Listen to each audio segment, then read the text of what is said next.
Wait करिए, अगर खरीदना है तो 550 के ऊपर ही बाय इनिशिएट होगा। ये शायद स्टॉक 490 तक की गिरावट दिखा सकता है। एफएमसीजी वीक है, वो एचयूएल के नंबर्स के बाद से जो स्टॉक सेल कर रहा है उस पर समय रहा तो एक बार टेक्निकल चेक फिर से आगे ले भी लूंगा।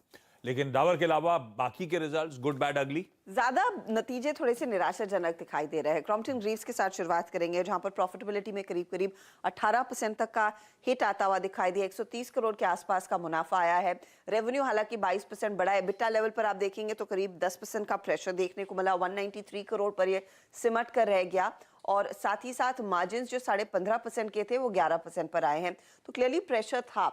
12% के आसपास मार्जिन सिमटने का अनुमान था, उससे ज्यादा दबाव देखने को मिला है। तो क्लियरली 4% से ज्यादा का कॉन्ट्रैक्शन दरअसल मार्जिन में इस क्वार्टर में नजर आया। ग्लैंड फार्मा के लिए ये एक और तिमाही है जहां पर प्रेशर देखने को मिल रहा है। रेवेन्यू आप देखिएगा ईयर ऑन ईयर करीब 3% कॉन्ट्रैक्ट करता हुआ, प्रॉफिट में 20% तक की गिरावट दर्ज हुई है। इबिटा में 21% तक का ड्रॉप देखने को मिला है। ये 296 करोड़ पर आया, 300 करोड़ के आसपास रहने का अनुमान था लेकिन वो हुआ नहीं है। और मार्जिन देखिए, मार्जिन पिछले क्वार्टर में नियरली 35% पर थे। इस बारी प्रेशर का अनुमान था, उम्मीद थी कि शायद गिरेंगे तो 31% पर आएंगे। ये 30% के नीचे आ चुके हैं मार्जिन, तो क्लियरली दबाव देखने को मिला है। इसमें एक चीज हालांकि हुई है कि पिछले क्वार्टर की तुलना में ये जो कोर मार्केट्स 6% घटे थे, 3% तक की ग्रोथ देखने को मिल रही है। यूएस मार्केट जो कोर मार्केट का हिस्सा है उसमें पिछले क्वार्टर 5% तक की ग्रोथ देखने को मिली थी। इंडिया बिजनेस में लगातार दबाव बनता हुआ दिखाई दे रहा है। ये दरअसल Q2 में 42% गिर गया है। Q1 में ये करीब 72% के आसपास का था। तो क्लियरली प्रेशर रहा है। तो ये स्टॉक भी आज नंबर्स के लिहाज से थोड़ा सा डैम्प रह सकता है। अब चेन्नई पेट्रो पर भी अगर आप गौर करें तो कमजोर तिमाही और ग्रॉस रिफाइनिंग मार्जिन का एक्स्ट्रा प्रेशर। प्रॉफिटेबिलिटी 2358 करोड़ से घटकर 28 करोड़ पर आई। आप देखिएगा रेवेन्यू कहां पर था, 16% पर घट आया है 19,508 करोड़ पर। इबिटा में भी 98% तक का डिक्लाइन देखने को मिला है और मार्जिन प्रेशर खासा देखा गया।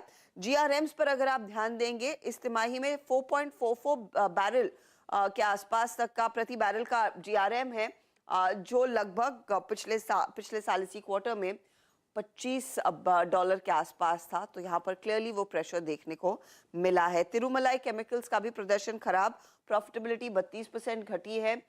रेवेन्यू आप देखेंगे तो 20% बढ़ता हुआ जरूर दिखाई दिया है।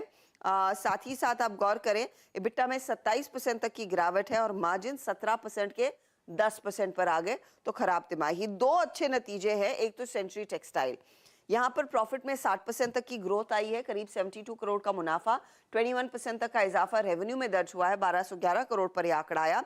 इबिटा लेवल पर देखेंगे तो 64% तक की ग्रोथ और मार्जिन भी 9.5% के 13% पर आए हैं। तो अच्छी तिमाही सेंचुरी टेक्सटाइल के लिए। और इंडिया इन्फो लाइन का भी परफॉर्मेंस ठीक ही है, ब्याज से आय बढ़ी है, 29% ईयर ऑन ईयर ग्रोथ देखने को मिली है, 1000 करोड़ के ऊपर का इजाफा। मुनाफे में 46% तक की बढ़त आती हुई 422 करोड़ के आसपास का मुनाफा कंपनी ने पोस्ट किया है। एनआईएम्स जो है H1 में 8% के ऊपर आते हुए दिखाई दिए हैं। तो क्लियरली इनके लिए डिसेंट तिमाही।